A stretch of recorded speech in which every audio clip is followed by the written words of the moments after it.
Video के first part में हमने बेसिक दांतों की कैविटी पर बात की थी कि किस तरह आपको कैविटी का पता चलता है।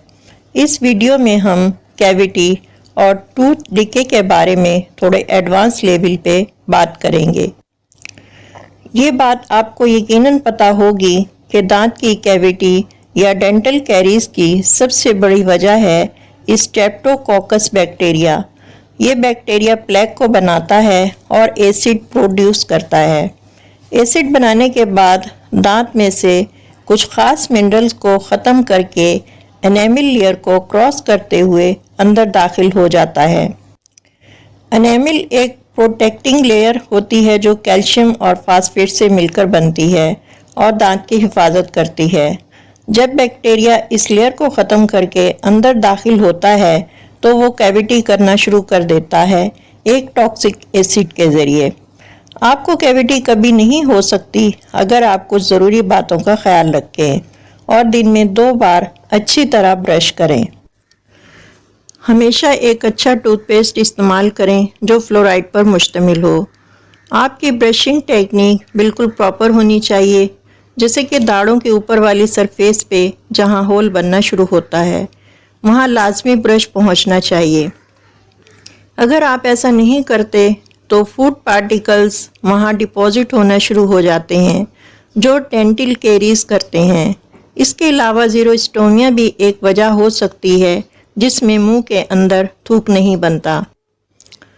जब आप डेंटल के पास जाते हैं तो वो सबसे पहले तो ये मालूम करता है कि सॉफ्ट कैरीज है या हार्ड कैरीज है। सॉफ्ट कैरीज को रिमूव करना मस्ट है। इसके बाद डेंटिस्ट दांत को प्रेस करके देखेंगे कि कोई पेन या सेंसिटिविटी है। अगर दर्द सिर्फ दांत में है तो वो लोकलाइज्ड पेन होगा। कुछ होम ट्रीटमेंट और रेमेडीज़ आपको हमेशा पता होना चाहिए।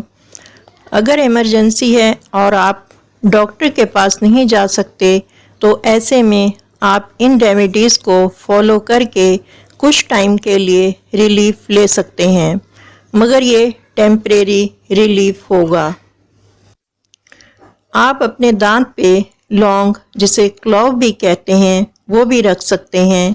इससे भी दर्द में कमी महसूस होगी। इसके अलावा एलोवेरा जेल लगा सकते हैं। और सबसे अच्छी रेमेडी गर्म पानी में नमक डालकर माउथ को रिंस करना। इससे आपका पेन भी कम हो जाता है और इन्फेक्शन भी, क्योंकि ये एंटीबैक्टीरियल है। इसके अलावा आप डबल तकिया लगाकर सो सकते हैं। इस तरह से उस जगह पे ब्लड की सर्कुलेशन कम होगी और पेन भी कम होगा। इसके अलावा आप ये भी कर सकते हैं कि जिस दिन आपके दांत में दर्द है तो आप कम खाना खाएं। जब आप कम खाना खाएंगे तो मेटाबॉलिज्म कम होगा। मेटाबॉलिज्म कम होगा तो सर्कुलेशन भी कम होगी और पेन भी कम होगा। इसके अलावा आपके पास दांतों की पेन किलर और एक अच्छा माउथ वॉश हमेशा होना चाहिए।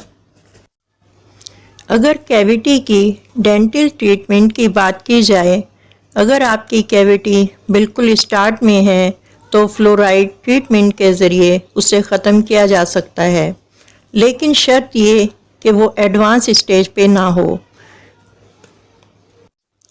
हमारे दांतों की प्रोटेक्शन के लिए 3 लेयर्स होती हैं।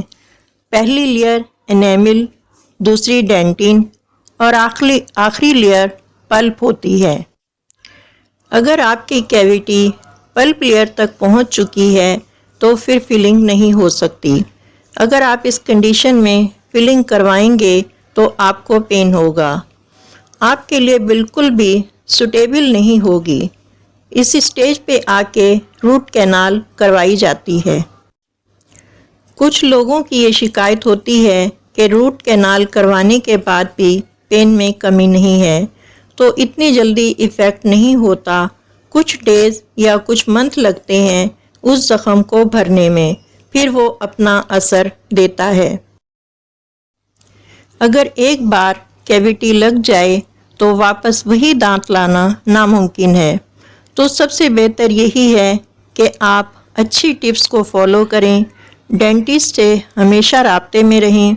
اگر کچھ بھی خدشہ محسوس ہو تو خود ڈائیگنوز کرنے کے بعد لازمی ڈاکٹر سے ریکمنڈیشن لیں۔ آپ دانتوں کی حفاظت کے لیے دن میں 2 بار برش کر سکتے ہیں۔ رات کو برش کرنے کے بعد چیزیں کھانے سے پرہیز کریں اور بار بار پانی پیتے رہیں۔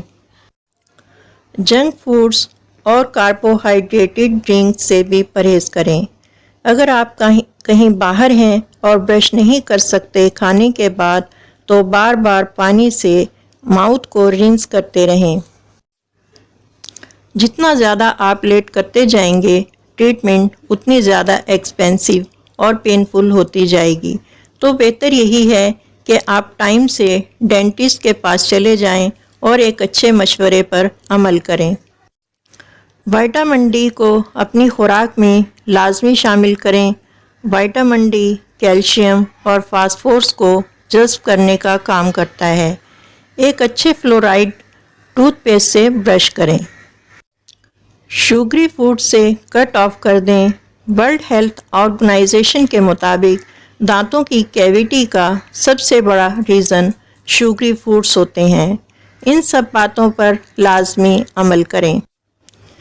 آپ یقیناً ٹوتھ ایکسٹریکشن کروانے سے بچ سکتے ہیں۔ جب بھی کسی ڈینٹسٹ سے رابطہ کریں یہ بات ضرور یقینی بنا لیں کہ وہ ایک قابل اور پروفیشنل ڈاکٹر ہو، ورنہ مس گائیڈنگ آپ کو کافی پریشانیوں سے دوچار کر سکتی ہے۔ دانتوں کی تکالیف اور ڈینٹل کیریز کی ایک اور وجہ یہ بھی ہو سکتی ہے کہ آپ زیادہ اسٹریس لیتے ہیں۔ جب ہم ڈپریشن میں جاتے ہیں تو وہ سیدھا ہمارے میٹابولزم کو متاثر کرتا ہے، اور جب میٹابولزم کا توازن بگڑتا ہے تو وہ دانتوں کی تکالیف کو سامنے لاتا ہے۔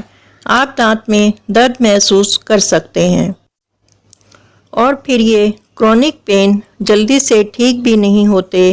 ہر ممکن کوشش کریں کہ آپ ڈپریشن نہ لیں، ورنہ یہ نہ صرف آپ کے میٹابولزم کو خراب کر دے گی بلکہ آپ کو اور بھی ہیلتھ پرابلم کا سامنا کرنا پڑے گا۔